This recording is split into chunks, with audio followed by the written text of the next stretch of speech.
Going on YouTube? This is Daxton here at the Weaver Family Farm. So today I've been putting up another gate for a lot of our fencing we've been doing in this pasture area.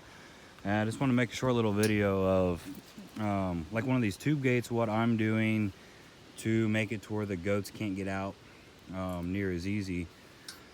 Basically, I'm just got you know, your normal cheap tube gate and the smaller goats, and even I have one that's a year old that's still just a little bit smaller.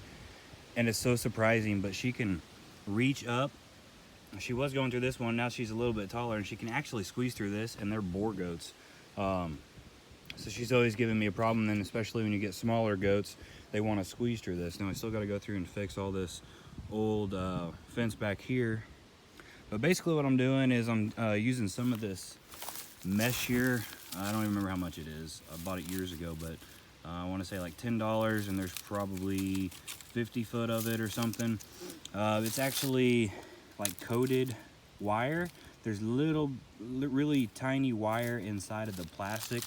And I go to cut it to size, and then I go through with zip ties.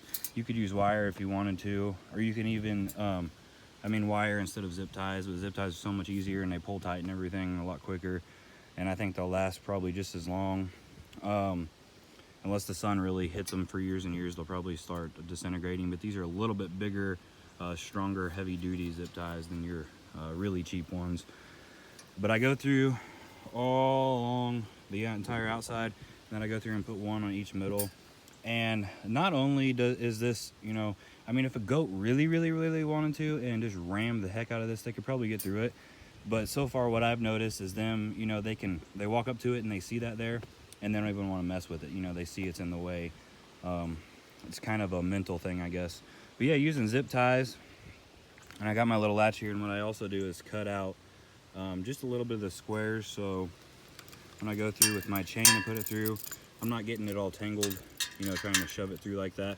So I'm going to do that, as well as cut off these zip ties, and then I'll show you what it looks like when it's completely done. And also on the edge where I got this, I've just been taking this, and you can either, I guess, cut it off, but what I've been doing is just taking it, pulling it tight, and hooking it right here. So I'm going to pause the video, and I'll be right back. Okay, so I'm back, and I went through, all the zip ties are done. You can see kind of where I wrapped it around right here, and then I zip tied that real tight and did it all the way down. It's actually on the back side.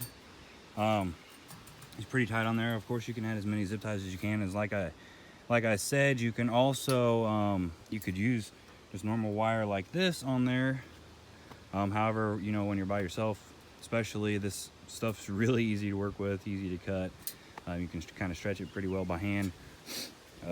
Once again, it's probably more of a mental thing. I mean, it will stop some, but anyway, this is kind of idea. And of course, I just use this little slot here with the chain, and then I use some steeples and hammered the chain to my post here, just like that. That's it for this video. Thanks for watching. See you later. Bye-bye.